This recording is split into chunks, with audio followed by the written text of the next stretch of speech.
Bom dia, gente, tudo bem? Esperar o pessoal chegando aí pra gente começar nosso estudo.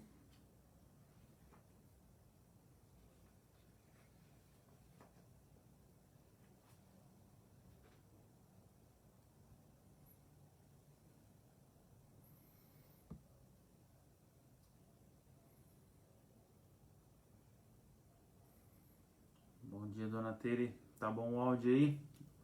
O Instagram demorou um pouquinho mais para entrar aqui, mas já entrou também. Tudo certo, gente? Bom dia. Estamos esperando aí o pessoal chegando. Já começamos já, tá? Hoje vai ser um pouquinho especial também.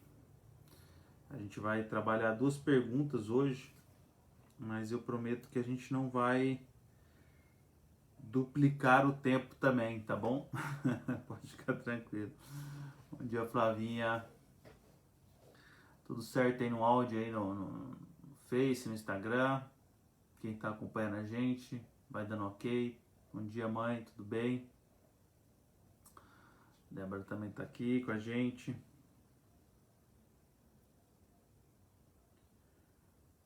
Vamos dar mais um minutinho aí pro pessoal ir chegando. Bom dia, Cleide, também tá com a gente aqui hoje.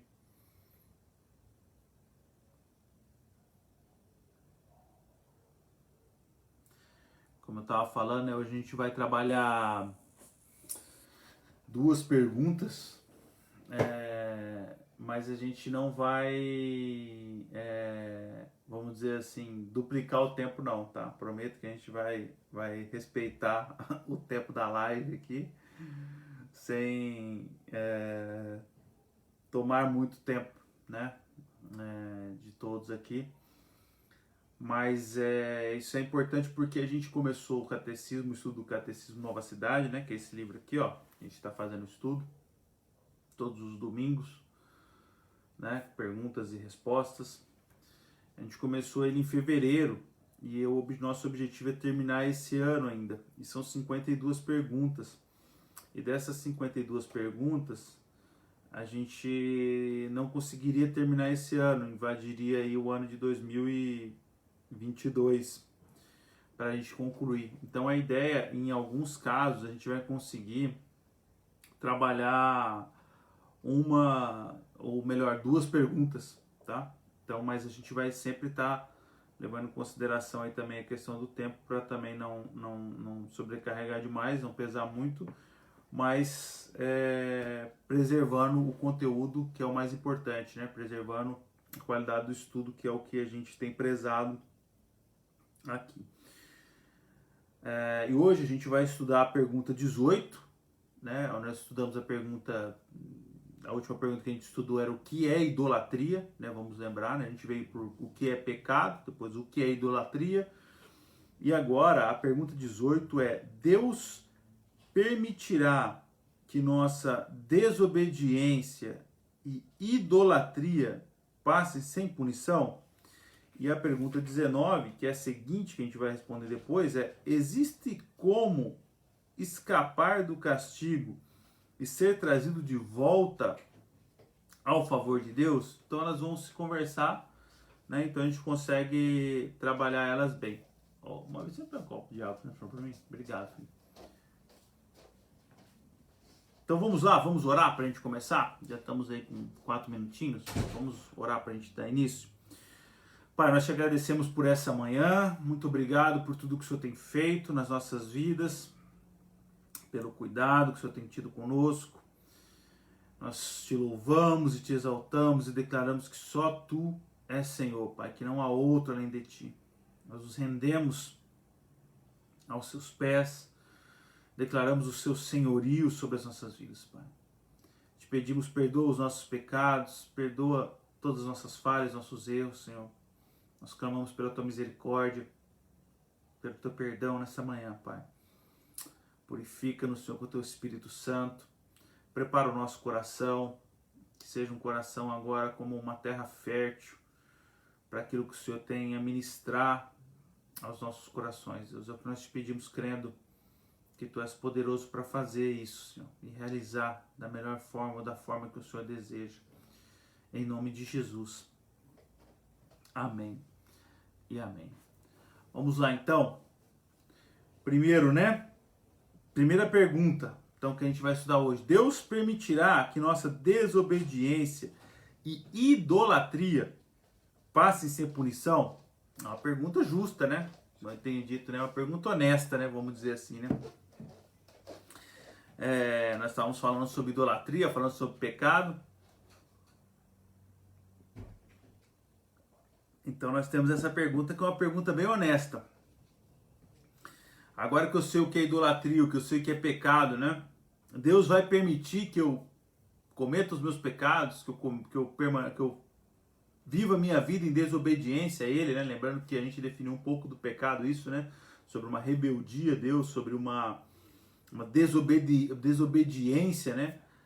Aos preceitos de Deus, né? E a pergunta que o autor faz agora é essa. Eu sei o que é pecado, eu sei o que é idolatria, e se eu praticar essas coisas eu vou passar impune, nada vai acontecer comigo, ou acontece alguma coisa? E a resposta que a gente tem é a seguinte: não. Todo pecado é contra a soberania, a santidade e a bondade de Deus e contra a sua justa lei. E Deus se ira com justiça quando cometemos pecados e os punirá por seu justo juízo, tanto nesta vida como na vindoura. O que ele está falando? Desta vida que nós vivemos, como da eternidade, né? Efésios capítulo 5, versículo 5, capítulo 5, do versículo 5 ao 6, diz o seguinte, o apóstolo Paulo escreve: porque bem sabeis isto, que nenhum devasso, ou impuro, ou avarento, o qual é idólatra, tem herança no reino de Cristo e de Deus. Ninguém vos engane com palavras vãs, porque por estas coisas vem a ira de Deus sobre os filhos da desobediência. O apóstolo Paulo está nos falando que quando nós pecamos, erramos, vivemos uma vida de rebeldia, de desobediência a Deus, né? Como ele diz aqui, filhos da desobediência, nós estamos debaixo da ira de Deus. A gente falou na quarta-feira, é muito legal como alguns estudos estão se casando, né? Por mais que não tenha havido ali uma programação nesse sentido, mas na quarta-feira eu estava falando sobre a última mensagem, né? Sobre o novo nascimento, e eu estava falando sobre, afinal de contas, a gente precisa ser salvo do quê? Né? Ou de quê? E muitas vezes a gente imagina que a gente precisa ser salvo da pobreza, da solidão, da infelicidade, das dificuldades na vida, ser salvo de uma vida sem propósito, quem sabe, enfim, muitas coisas. Mas o grande sentido da nossa salvação é que nós somos salvos da ira de Deus. É isso mesmo. Choca quando a gente escuta isso. Mas sobre nós, filhos da desobediência, filhos e filhas da desobediência, paira sobre cada um de nós a ira de Deus, que é a sua justiça, que é o seu juízo, e que há de chegar a todos. É por isso que a salvação é algo tão importante. É por isso que a salvação não é algo simplesmente secundário. Né? Eu sou salvo e agora eu sou feliz, eu sou isso, eu sou aquilo. Como essas questões que são fruto da salvação fossem mais relevantes do que a salvação. Pelo contrário, a salvação é a primícia de tudo. É a essência. É a espinha dorsal. É a coisa mais importante que nós temos. Que foi conquistada por Cristo Jesus na cruz do Calvário. Porque Deus vai punir os filhos da desobediência. E a salvação está nos dizendo que nós, de certa forma, estamos, pela graça e misericórdia dele, sendo retirados dessa ira. Sendo colocados em um outro plano. Um plano de homens e mulheres que foram justificados pelo ato redentor de Cristo. Olha como o Charles Spurgeon vai trabalhar essa questão. Ele diz o seguinte: não punir os culpados seria exigir a pena do sofrimento pelos inocentes. Olha como ele vai agora destrinchar essa frase, para ficar mais claro um pouco. Pense em quanta injúria e quanta injustiça seriam infligidas sobre todos os homens honestos se os ladrões jamais fossem punidos por sua malandragem. Se permitíssemos que os culpados escapassem ilesos, isso causaria sofrimento nos inocentes. Deus, portanto, não por escolha arbitrária, mas pela necessidade de justiça, tem de nos punir por nossos erros. A punição, então, ela irá ocorrer. Ela precisa ocorrer, por questão de justiça. Porque erros foram cometidos. O pecado entrou na humanidade, como a gente já tratou disso aqui, por meio de Adão, se infiltrou, vamos dizer assim, dentro, né, da humanidade, faz parte do meu ser, desde o meu nascimento, me acompanha desde o meu nascimento, desde a minha existência. Estávamos assim, grudado em mim como uma praga, como um vírus, né, que me penetrou dentro do meu organismo, e por si só eu não consigo expelir esse vírus, não consigo tirar, e o que ele causa é morte. Ele me leva a essa punição, ele me coloca diante de Deus, diante da ira de Deus, e atrai sobre mim a ira de Deus e a justiça de Deus. Por isso que eu preciso desesperadamente de Cristo. Por isso que eu preciso de um Redentor. Nós estamos caminhando para esse raciocínio. Nós viemos trabalhando todo esse período, falando sobre a lei de Deus, sobre quem não pode, como a gente não pode cumprir a lei de Deus, o que é pecado, o que é idolatria. Viemos tratando alguns mandamentos de Deus, como nós infringimos esses mandamentos de Deus, para nos dar uma base da vinda e da necessidade de um Redentor. Estou dando já um spoiler aqui do que é que está, para onde nós estamos caminhando. Principalmente para alguns que às vezes não conseguiram pegar todas as mensagens, né? Então nós vamos traçando esse voo, né? Vamos dizer assim, a nossa viagem está mais ou menos direcionada nesse caminho. E agora nós chegamos numa conclusão de que o pecado precisa, os erros, a desobediência, as nossas falhas diante da lei de Deus, diante do pecado, da idolatria, de tantos outros pecados que nós podemos cometer, geram essas nossas atitudes geram consequências que nos levam à punição. E não há como fugir ou negar isso. Porque se eu nego isso, se eu digo que isso não vai acontecer, eu simplesmente começo a anular a necessidade de um Redentor. Porque se eu não preciso, se não há punição, se não há ira de Deus, se não há justiça de Deus, se não há julgamento de Deus, não há culpados. E se não há culpados, Jesus morreu em vão então, porque ele morreu, vamos dizer assim, né, com a palavra. Tirar isso das Escrituras pode gerar um dano na linha e nesse processo e nesse enredo de redenção que Deus traçou na humanidade. O Alistair Begg vai dizer o seguinte, olha o que ele vai falar. Quando Paulo pregou perante Félix e Drusila, tinha essencialmente 3 pontos: justiça, autocontrole e juízo vindouro. O fato do relacionamento desses dois ser de adultério não fez com que Paulo deixasse de falar claramente sobre a justiça de Deus. Essa era a característica marcante da sua pregação. Nos seus discursos, ou no seu discurso em Atenas, ele diz o mesmo. Deus tem determinado um dia em que com justiça há de julgar o mundo por meio do homem que destinou. a Bíblia deixa claro, olha o que ele está dizendo agora, a Bíblia deixa claro que não escaparemos de ser identificados ou condenados ou sentenciados para sempre. Haverá sim um dia de pagamento. A Bíblia deixa claro que esse dia virá.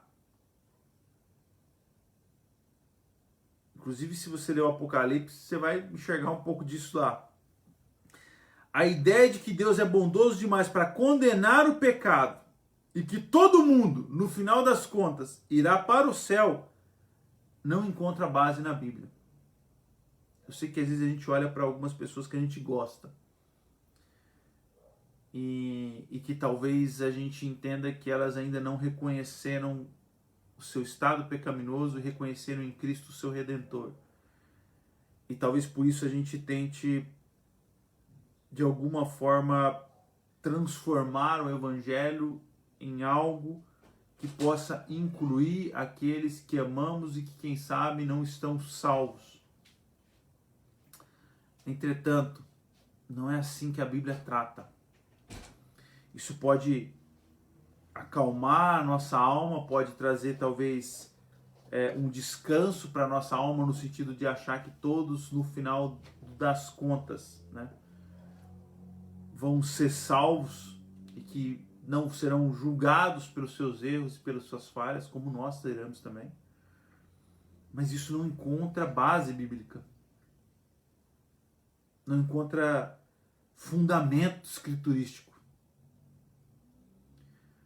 Porque como a palavra está nos dizendo, ou como, né, ela bem nos diz, nós já estamos condenados. E o que Jesus veio fazer é nos salvar. Ele veio nos dar uma oportunidade, nos resgatar dessa condenação, dessa punição, e para isso ele se fez culpado. Agora, se não existem culpados, para que ele morreu então? Se no final das contas todos iriam passar pela porta apertada, que nesse sentido ficou larga, por que sacrificar o filho? Por que matar o seu filho? E não só matá-lo, mas moê-lo. Imputar sobre ele a sua ira. E nós vamos falar isso na pergunta seguinte. Então a advertência de Paulo em Efésios 5, que nós lemos, é para aqueles que professaram ter fé em Jesus. De modo que não prestarão atenção aos que sugerem outras coisas diferentes daquilo que está lhes ensinando. Ou seja, que virá esse dia, um dia certo. Um dia que será totalmente justo. Como Charles Spurgeon disse, a justiça precisa ser feita. Quando nós vemos um ato de injustiça, e olha que nós somos pecadores, e os nossos atos de injustiça são falhos. Mas quando nós estamos assistindo a televisão e nós vemos uma injustiça passando no jornal, nós nos revoltamos e queremos fazer justiça muitas vezes. E às vezes fazemos com a nossa língua, proferindo justiça. Esse cara deveria morrer. Esse cara deveria ficar a vida inteira na cadeia pelo esse crime que ele fez. Esse cara, pena que não tem pena de morte no Brasil para condenar esse cara à morte, porque é isso que ele merecia pelo seu ato criminoso. Então a todo momento nós estamos julgando sendo falhos, sendo pecadores. Nós estamos imputando justiça nos erros e nas falhas dos outros, que nós vemos acontecer. Graves, muitos desses erros graves, situações criminosas. Quando nós vemos num jornal que dinheiro da saúde foi desviado e não foi utilizado no combate ao coronavírus, por exemplo. Isso nos gera raiva, ódio, e nós queremos condenar. Quem foi que desviou? Precisamos imputar justiça nessa pessoa, porque se ela não pagar, é injusto. Se ela não cumprir uma pena, Se ela não, quem sabe, alguns até desejam a pena de morte mais uma vez. E sempre parece que não é suficiente. 30 anos é pouco, são poucos anos de condenação. É um absurdo o cara só poder ficar preso 30 anos no Brasil. A todo instante nós estamos imputando. Mas algumas pessoas não querem aceitar que vai chegar um dia em que um Deus santo, um Deus justo, um Deus que não tem erro, que não tem falha, queira imputar justiça sobre os nossos atos de injustiça, sobre a nossa desobediência, sobre os nossos erros, sobre as nossas falhas. Esse dia, um dia certo, ele vai chegar.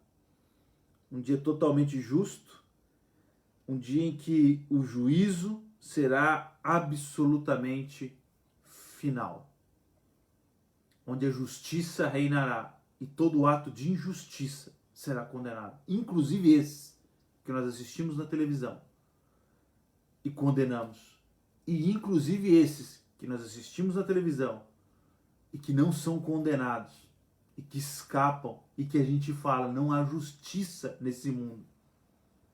Todas as vezes que a gente diz não há justiça nesse mundo, lembre-se que um dia a justiça será feita. Lembre-se que a gente já passa para a pergunta 19 aqui. Então, qual que foi? Nós respondemos aqui a pergunta: Deus permitirá que nossa desobediência e idolatria passem sem punição? Não, porque Deus é justo e a justiça precisa ser feita. E a pergunta seguinte, que já veio logo na sequência: existe como escapar do castigo e ser trazido de volta ao favor de Deus? Que eu acho que é o que todo mundo, depois de uma mensagem dessa que eu falei, meu Deus, esse dia de justiça vai vir, todo mundo está condenado, todo mundo está na ira de Deus, todo mundo é pecador, eu não tenho esperança. Aí a pergunta 19, ela já vem com esse outro olhar. Ela vem complementando a 18. Beleza, não há, então essa justiça vai acontecer, esse dia vai existir, mas existe como escapar desse castigo? Tem algum caminho, tem uma forma, tem algum jeito de voltar ao favor de Deus, de certa forma Deus me perdoar e eu escapar desse juízo? E aí ele vai falar aqui a resposta: sim. Opa! Isso é uma boa resposta, sim.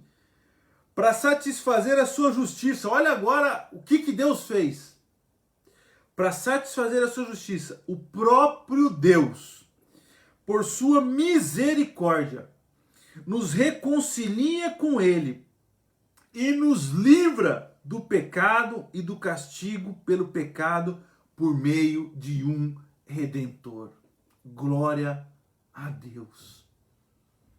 Se na pergunta 18 há um fio, vamos dizer assim, de desesperança, porque todos serão julgados, a pergunta 19, com a sua resposta, nos aponta para um Redentor. Nos aponta, se a 18 nos aponta para a justiça, a 19 nos aponta para a graça e misericórdia de Deus. Há um mesmo Deus que é justo e santo, que um dia virá e julgará a todos. É o mesmo Deus que enviou seu Filho amado para que ele fosse o Redentor daqueles que tivessem fé nele, que confessassem ele como seu único Senhor, suficiente Senhor e Salvador. Essa é a esperança do cristão. É nisso que o cristão crê. Em Isaías capítulo 53,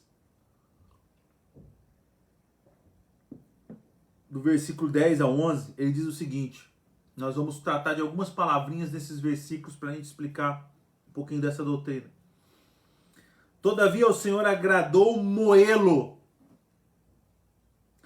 fazendo-o enfermar, quando a sua alma se puser por expiação do pecado. Verá a sua posteridade, prolongará os seus dias, e o bom prazer do Senhor prosperará na sua mão. Ele verá o fruto do trabalho da sua alma e ficará satisfeito com o seu conhecimento. O meu servo, o justo, justificará a muitos, porque as iniquidades deles, as nossas iniquidades, as minhas, as suas iniquidades, está dizendo, ele levará sobre si. É por isso que a salvação é um ato redentivo de Deus. É um ato que cabe, ele é soberano de Deus. É feito por graça, por misericórdia, porque ele carregou todas as nossas iniquidades. Se não fosse por ele, não haveria saída, não haveria salvação para nós.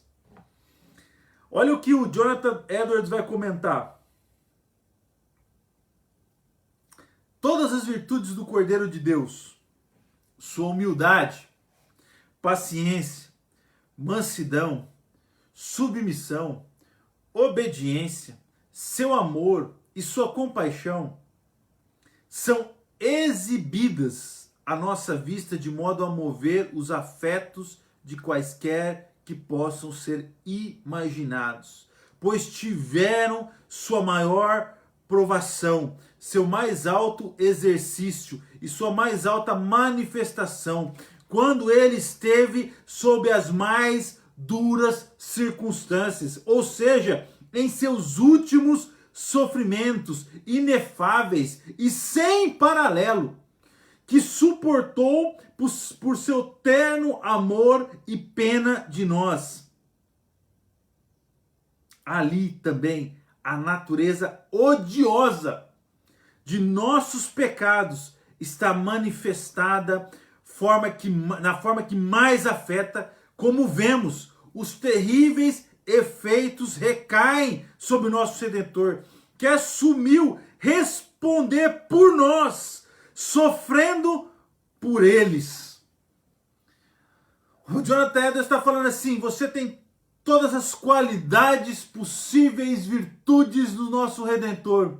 E esse homem perfeito, com a sua humildade, mansidão, submissão, amor, graça, é posto em uma situação tenebrosa, numa situação horrorosa, de punição, de sacrifício, de martírio, porque ele tomou sobre si os nossos pecados. E isso afeta o seu corpo, afeta a sua alma, afeta todo o seu ser. Ele é destruído por causa disso, moído pela vontade de Deus.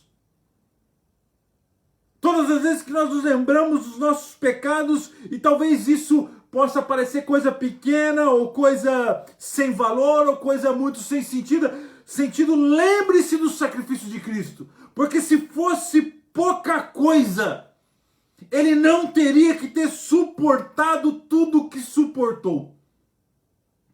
Se fosse algo superficial, se fosse algo que se perdoa facilmente, se fosse algo que no final das contas vai dar tudo certo, Deus vai salvar todo mundo, Deus não teria que ter moído o seu filho.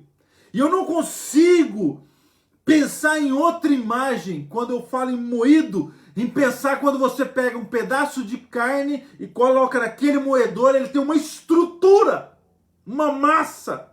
E a hora que ela entra naquele moedor, você começa a socar, ele vai saindo em pedaços, em frangalhos, desmonta a estrutura original daquela peça de carne e ela vira outra coisa.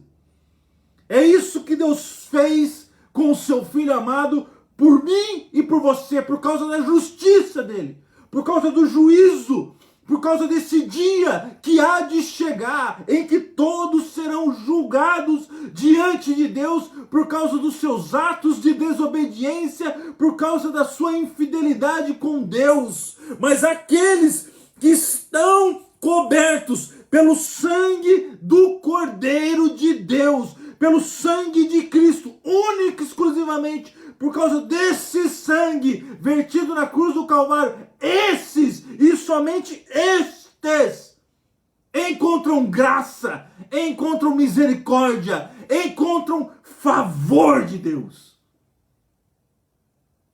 É isso que a palavra está nos dizendo.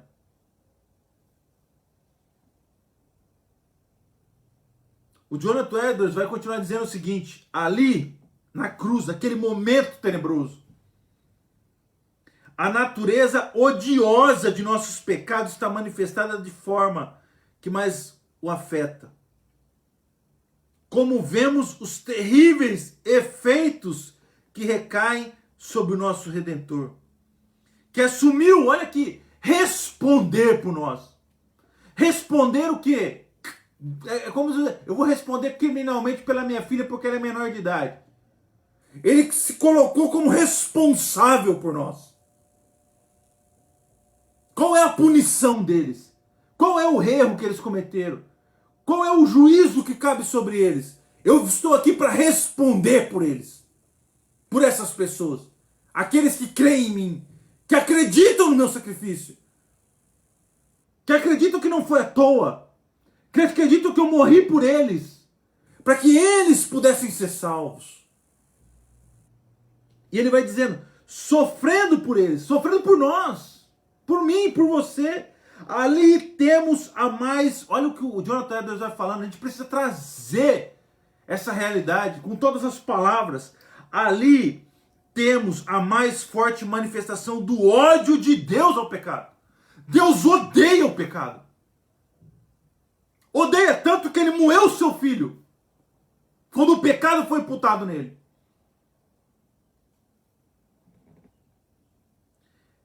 Ali temos a mais forte manifestação do ódio de Deus ao pecado e sua ira e justiça ao puni-lo. Quando eu olho para a cruz,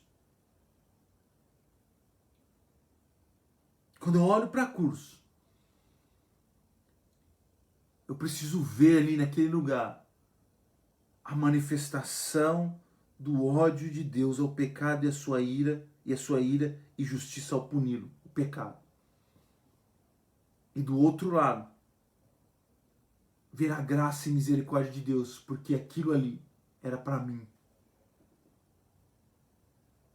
Aquela cruz e aquela condenação era minha.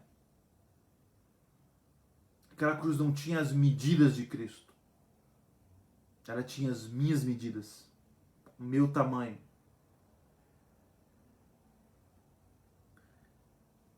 Aí Deus vai dizendo ainda, vemos sua justiça na rigidez e na inflexibilidade dele. Deus não muda. Sua justiça precisa ser feita. E sua ira em seu horror, ao castigar de modo tão terrível nossos pecados. Naquele, presta atenção nisso, naquele que era infinitamente amado por ele. É o seu amado. Deus pega e coloca sobre o seu amado Filho Jesus toda a sua ira, todo o seu horror, todo o seu nojo, todo o seu ódio ao pecado. Imputa nele, coloca nele isso tudo. E condena. Uma condenação de morte. Ele mói o seu filho. Destrói.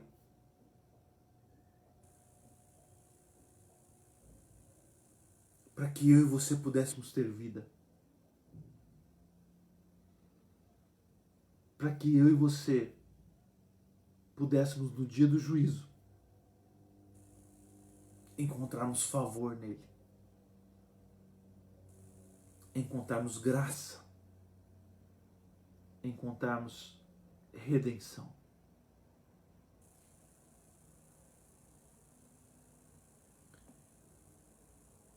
Naquele que era infinitamente amado. Acho que deu uma queda aí, né? Acho que já voltou agora. Estava dizendo, né? aquele que era infinitamente amado por Ele e que nos ama com infinito amor, que Jesus suportou tudo isso e carregou sobre si todas as nossas transgressões e iniquidades, porque nos ama infinitamente. O amor de Cristo nos constrange, porque quando nós nos colocamos nesse lugar em que estávamos condenados e aptos a sofrer pelo juízo e a ira de Deus, sem merecer, sem que tivéssemos feito qualquer ato de justiça, Ele nos amou e nos salvou.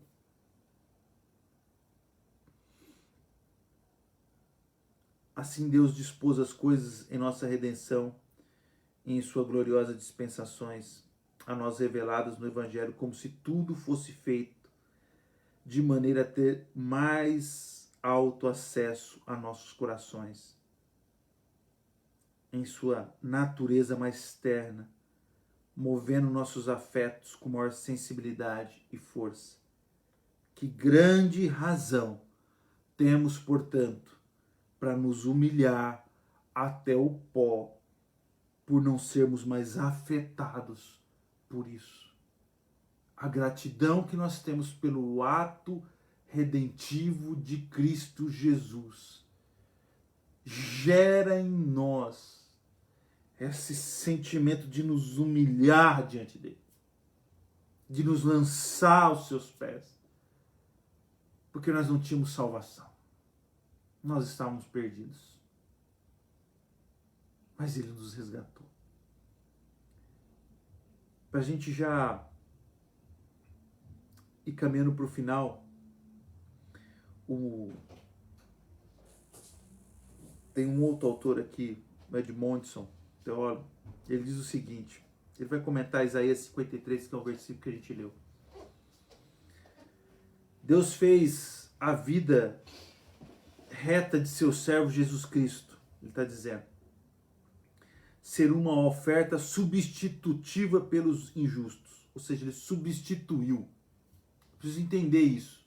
Ele substituiu. Em obediência à vontade de Deus, Jesus Cristo teve a vida que deveríamos ter tido. Ele fez o que nós deveríamos fazer e não conseguimos fazer. E assim cumpriu os justos requisitos da lei de Deus em nosso favor.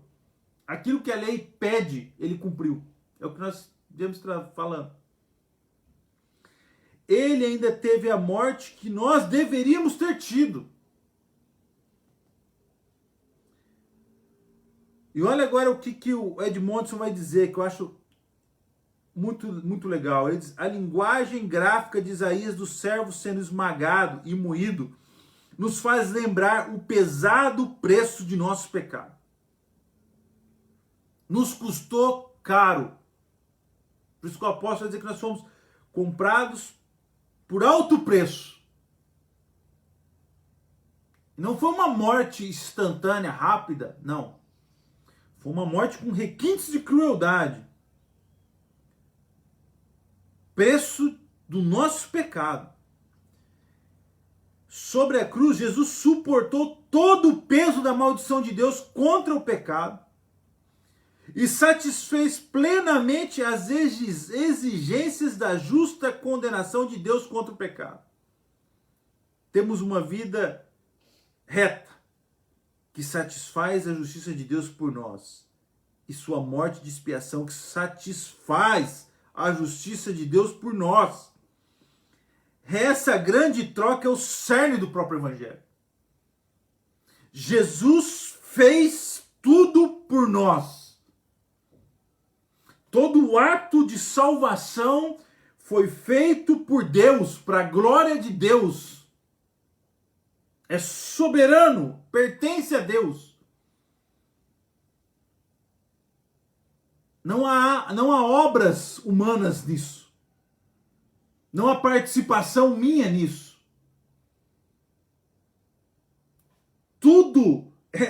uma substituição. Eu saio de cena e Jesus entra. Cumpre todas as demandas da lei, todas as exigências da lei, tudo que a lei pede, tudo que ela me cobra, tudo aquilo, inclusive o fato de eu não cumpri-la, que o leva à condenação e à morte em cruz. É um ato de substituição. E o Edmondson ele vai falar agora, para a gente já ir encerrando. Talvez o aspecto mais surpreendente da linguagem de Isaías seja que agradou, olha isso aqui, ele fala, agradou ao Senhor fazer essa troca. E eu gosto muito desse texto do Edmondson, que porque você pode pensar, igual eu já pensei, é automático, você já pensa nisso, mas Deus agradou massacrar o seu filho, né? Olha o que ele vai dizer. De algum modo, agradou ao Senhor entregar seu filho inocente para ser objeto de escárnio, brutalizado e crucificado. É quase impossível entender essa verdade, a não ser que compreendamos por que Deus se agradou. Com certeza Deus não tinha prazer no pecado de Judas, que traiu Jesus, nem nos líderes religiosos que o odiavam, nem muito menos em Pilatos, que o sentenciou injustamente, ou na multidão insensata que o rejeitou. Mas Deus se agradou da obediência ativa e passiva do sofrimento de seu filho, que continuou diante de tudo que estava acontecendo, diante de tudo que estava planejado, continuou confiando em Deus e amando seu povo, apesar de todo custo.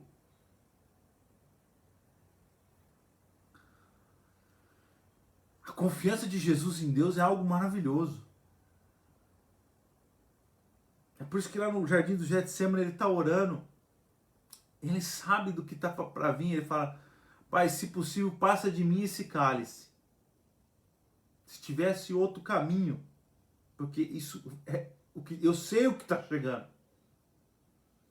Eu sei o que vem pela frente.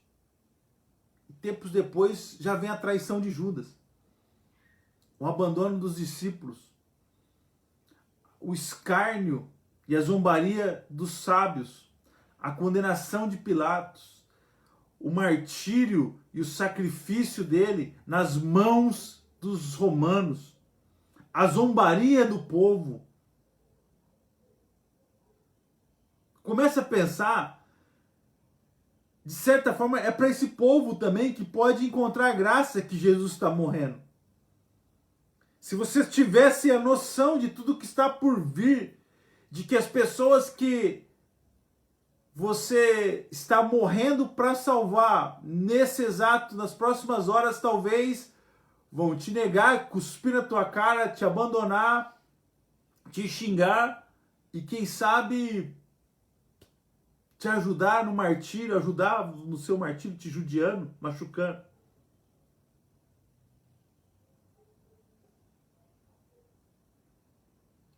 Mas Deus se agrada da obediência de Jesus, do amor que Ele tem pelo povo, do amor que Ele tem pela criação do Pai, a ponto de dividir. O amor de Deus é infinito, mas eu vou usar só essa palavra porque Ele é o Filho amado e a partir daquele momento Ele começa a dividir esse status de filhos e filhas com outros. De unigênito, único filho, ele passa para primogênito, para o primeiro dos filhos, para a primícia dos filhos.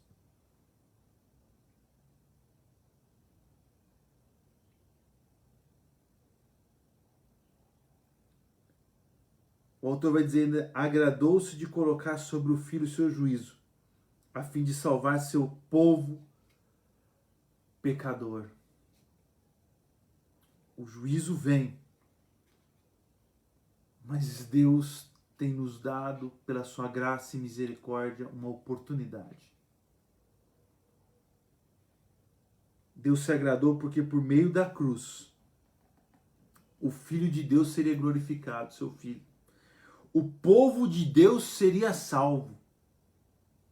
A justiça de Deus seria satisfeita. E o amor de Deus seria revelado. Você olha, por isso que eu disse no começo, você olha para a cruz, você vê a justiça de Deus em carne e osso sendo feita. Massacrando Jesus, a quem foi imputado os pecados. Mas ao mesmo tempo você vê o amor de Deus sendo revelado, porque ali era você e eu que deveríamos estar lá. Há uma dupla revelação ali, da justiça e do amor. E o que vem na sequência revela a glória de Deus com a ressurreição de Cristo. O poder de Deus. E o que vem na sequência é a salvação que nos encontra. Como ele mesmo diz depois, né? O vento sopra onde quer e vai encontrando corações e quebrantando corações e atraindo corações pelo seu ato redentivo da cruz. E para a gente fechar de verdade agora. A cruz não foi um trágico acidente. Tem gente que às vezes acha que Deus teve que botar um plano B em prática depois que Adão deu uma mordida no fruto. Mas quando nós vamos a ler em 1 Pedro, a gente sabe que tudo, esse plano redentor, de redenção, já estava feito e determinado antes que as coisas fossem criadas. Porque Deus poderia ter voltado atrás, falar, ele vai cair, vai dar BO, é melhor não fazer. Não, ele mesmo assim cria, sabendo da queda, sabendo da rejeição e sabendo que isso iria custar a vida do filho amado, por amor a nós e para sua glória. Era a vontade de Deus, era seu plano, salvar seu povo mediante a obra do Redentor e revelar as riquezas imensuráveis de sua gloriosa graça. Finalmente, Deus, livre e misericordiosamente, fez essa permuta.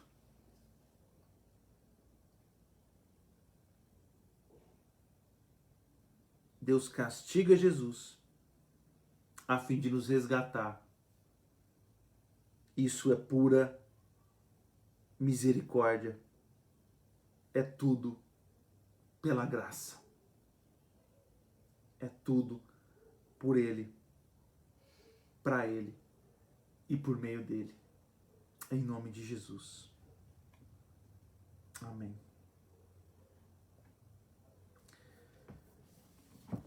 Que nessa manhã a gente possa ter a profundidade do conhecimento do amor de Deus. Talvez a gente tenha dificuldades de entender, mas a gente agora já sabe por que ele deveria ter morrido. Porque um juízo viria. E a forma que ele criou. A próxima pergunta que a gente vai responder na semana que vem é: quem é o Redentor? Então nós vimos todo esse ato. É óbvio que todo mundo já sabe, né? Tá, o spoiler está dado. Mas a gente vai entrar nessa parte exclusiva e ou mais focada na redenção e no Redentor nosso Jesus Cristo. Então nos acompanhe nesse sentido. Que a gente vai evoluindo cada vez mais no entendimento de quem Deus é e do seu amor e de tudo que Ele fez por nós. Em nome de Jesus. Amém. Vamos orar? Pai, nós te agradecemos por essa manhã mais uma vez. Obrigado pela revelação maravilhosa do Teu amor. pela revelação maravilhosa da tua justiça. Porque ao olhar para a tua justiça nós sabemos o que nós merecíamos. Mas nós entendemos agora o ato de redenção do Senhor Jesus naquela cruz do Calvário e a importância que Ele teve para nos salvar. Nós nos rendemos, nos lançamos aos teus pés, reconhecendo o seu senhorio, reconhecendo que sem o Senhor nós não somos nada e necessitamos completamente de Ti. Perdoa-nos, Senhor, perdoa as nossas falhas. Perdoa todas as vezes que nós tratamos o pecado, ou até mesmo a Tua justiça, ou até mesmo a Tua lei, os Teus mandamentos, de forma despretensiosa, não com o respeito devido que elas contêm. Em nome de Jesus, Pai, obrigado por nos revelar o Teu amor na cruz do Calvário e a Tua salvação em Cristo Jesus. Amém. Amém. E amém. Fiquem com Deus, Deus abençoe vocês. Muito bom contar com vocês aqui nessa manhã, obrigado por nos acompanhar. Quarta-feira que vem a gente tem nosso discipulado, vamos fazer um modelo diferente, mas fiquem nas redes sociais que aí eu vou explicando ali direitinho como é que vai funcionar. A gente terminou, né? A gente já fez uma primeira série de mensagens sobre o Pai Nosso, fizemos uma série sobre o Novo Nascimento, mas a gente vai botar um formato diferente aí do discipulado na quarta-feira, você pode nos acompanhar e domingo que vem a gente está de volta com a pergunta